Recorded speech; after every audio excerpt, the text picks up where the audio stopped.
we were talking about orthorexia before, and you mentioned something that I just want to bring up again.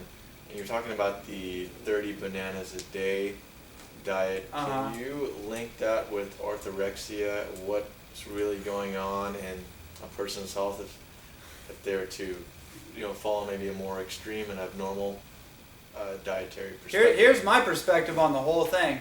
I've looked at that for years, and not just the diet, right? Because here's the thing: people eat fried chicken every single day, and they're still living long enough to tell the story. Mm-hmm. So there's the assumption that through evolution, right? All the theories on evolution, that just because we live long enough, we did something for eons or for generations, and we live long enough to tell the story about it, it's somehow we have adapted to that behavior, right? That's one thing I want to just point out about human tendencies, is that we've gone to all kinds of extremes and somehow survived, right?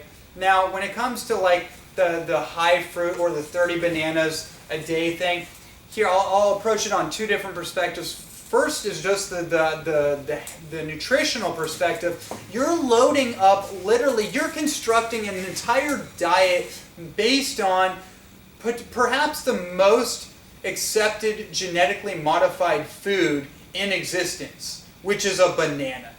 Now, I'm not talking about heirloom bananas. I'm not talking about apple bananas or ice cream bananas that you find in tropical climates like Hawaii or Costa Rica. Now those have some mana in it. Those have some real nutrition. I'm talking about the Cavendish bananas that you find in your local supermarket. Mm-hmm. I've held my tongue on this. I gotta just put it out there.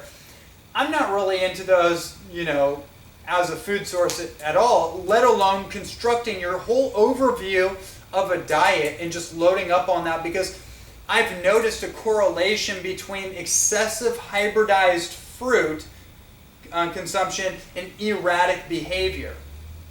In fact, I can't think of 2 or 3 examples of anyone I've seen or know personally that eat an excessive amount of hybridized fruit and don't have erratic behavior and don't have an imbalanced psychological state on some level. Right?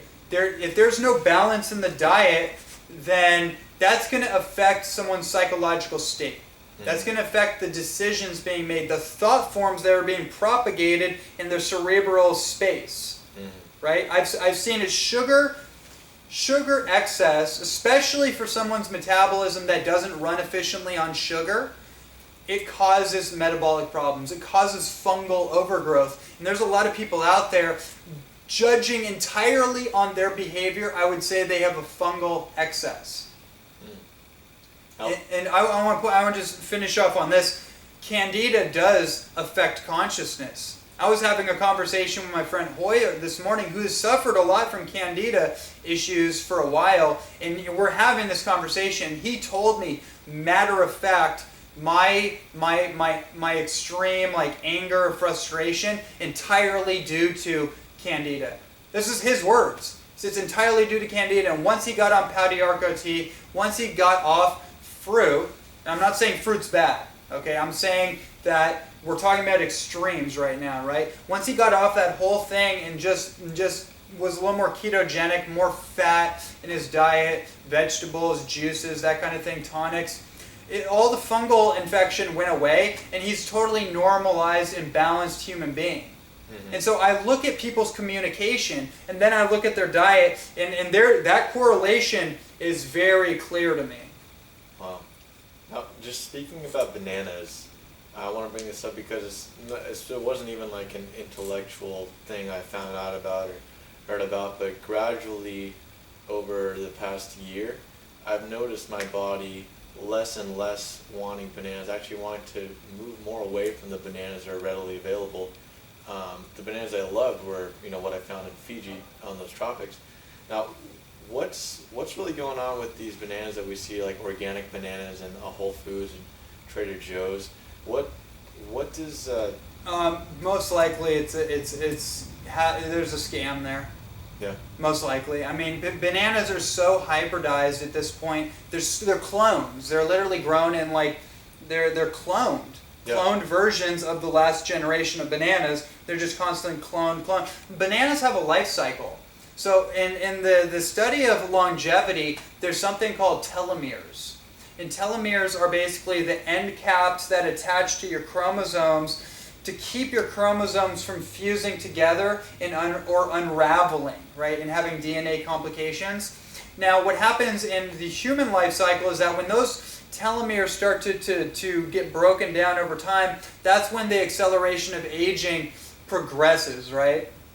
Now, what's key about that is that within that whole idea, there's something called the Hayflick limit, right? That's basically a life cycle. So for bananas, their Hayflick limit is maybe 50 years, right? And once it hits that Hayflick limit, their genetic expression stops. They can't reproduce themselves. They can't reproduce themselves first of all, anyways, but they can't repropagate. They have to actually completely move the whatever area they just cleared out. Right, they're usually clearing out some part of the rainforest to grow these banana plantations. And once that Hayflick limit hits its point, then they have to move to a completely different region, clear that out, start another plantation. Maybe there's another 50-year life cycle, and then go from there. Mm-hmm. So you see how like this isn't just about food. Mm-hmm. This is karma. Mm-hmm. Bananas to me, in the way that we know them, have been posterized and promoted as these like miracle potassium sources, even though vegetables, just green juice, if you drink green juice, you're getting your potassium, right? As if you need to go to bananas to get potassium. And they're just basically sugar balls, right? They're just excessive sugar, keep us going. It's like minute caffeine. It's just like high octane fuel to the tank, just keep the machine running.